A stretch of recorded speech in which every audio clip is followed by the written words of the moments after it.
you all, this is Eman Booze. Now we just got done reviewing this here Cody Road Bourbon Whiskey from Mississippi River Distilling Company, and I done made a few mistakes in that video that I got to come back out here and redeem myself with. So first of all, I talked about, and you can go on YouTube and check the review. Ain't nothing wrong with the review, just made a little mistake or two. First mistake I made was saying that they bring this off the still at about 150 to 155, and I said ABV. But it's really 150 to 155 proof. And it's a very important distinction here between proof and ABV. Proof is always double what the alcohol by volume is. So if you bring something in off the still at 155 proof, that's actually a 77.5 ABV. Did I do that math right? 75 times 2 is 150. Yeah, 77.5. Okay. So, now we got that out of the way. Now, also, I done forgot, because I talked about the grain and glass thing, but I never mentioned that these dudes here that make these here whiskeys, they get all the grains from within 25 miles of where the distillery is located from local farmers. So they're going to the local farmers, and their whole grain to glass approach is a very local type of thing. And we commend them for taking that stewardship of the land thing kind of seriously. I love that. Now, let's see what else I messed up on last time. Okay, that and that. Oh, then the third thing that I forgot to do, I said we talk about some of the other limited edition products that they make, and we're going to get into that here. No, we're not going to get into it later. We're going to get into it right now. So other than this here bourbon and whiskey, which is a rye whiskey, and the gin and the vodka and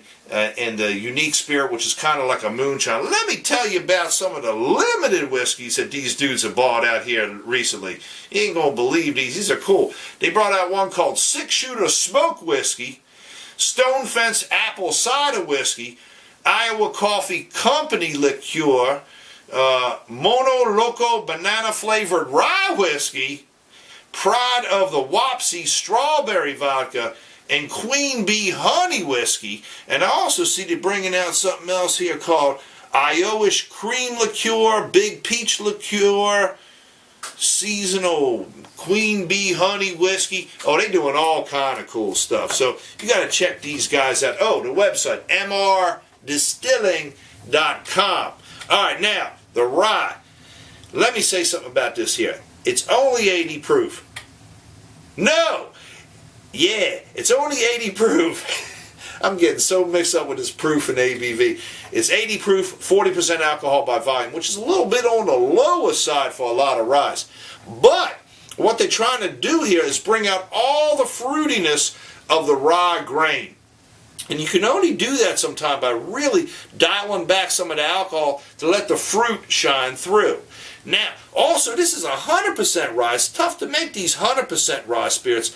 Most of your rye whiskeys coming out of Kentucky, they only, 60, 70% rye. This is 100% rye here. All right, now, color very similar from the of the rye and the bourbon. They're very, very similar. Kind of like this. This one's just a tad darker, the rye, than the bourbon. It like a light clover honey color here. And beautiful, nice and clear. Don't see anything floating around in there.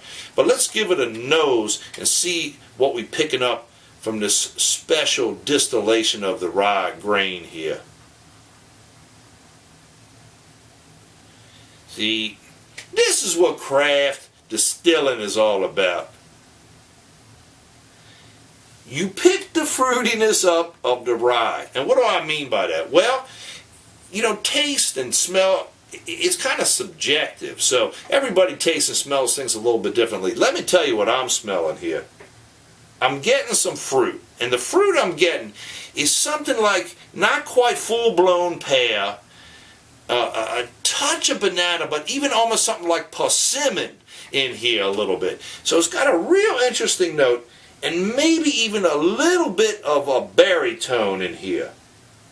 Then he picks some of the spicy grains notes off the rye here. you get the vanilla and the oak off the barrel char, and that's usually a given here. But you're picking up like clove, allspice, little bit of cinnamon. Real nice on the nose. You get a citrusy tone, more like a lemon peel here. The vanilla really shining through now. I've had it in the glass for a couple of minutes. Let's give her a taste.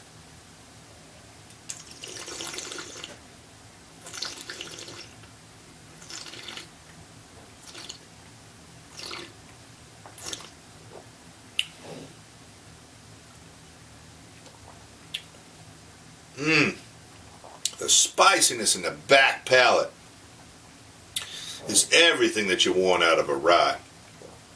This here, like, will be so good for making your classic rye cocktails. No, don't get me wrong now, it's great by itself, just sipping it. But this is so, it's just so dialed into the classic rye tone and profile that it would make wonderful cocktails. So we go and cut this loose and try to get some of them together for you in some weeks to come here. But the notes, you do get the wood, the vanilla, the toffee tones you get out of this. The spices are all right there. You do get a little bit of that pear note that I was talking about before. I'm not tasting the banana like I was smelling it a few minutes ago, nor the persimmon.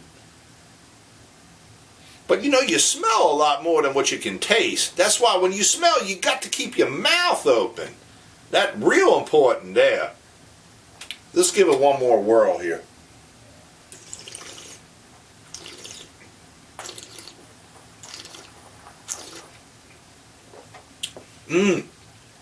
Here's something I'm picking up. I get this a lot with rye. Cocoa. You get these dark cocoa notes. That's what I love about ryes. Look, I love me bourbon. Sometimes I don't want nothing but bourbon, but sometimes when I get into these ryes, I'm just like mesmerized by some of the flavors. When I want it soft and smooth, I go with the bourbon. When I want it spicier, I go with the rye. Different spirits. It's wonderful. These dudes here at Mississippi River Distilling Company, they doing some off-the-hook stuff here, and I just can't wait to try some of the other spirits. I'm Eman Booze. Check me out on YouTube, Facebook, Twitter, Instagram, and I write the Distillery of the Month column for MainStreetDistilleries.com. Bye, you all!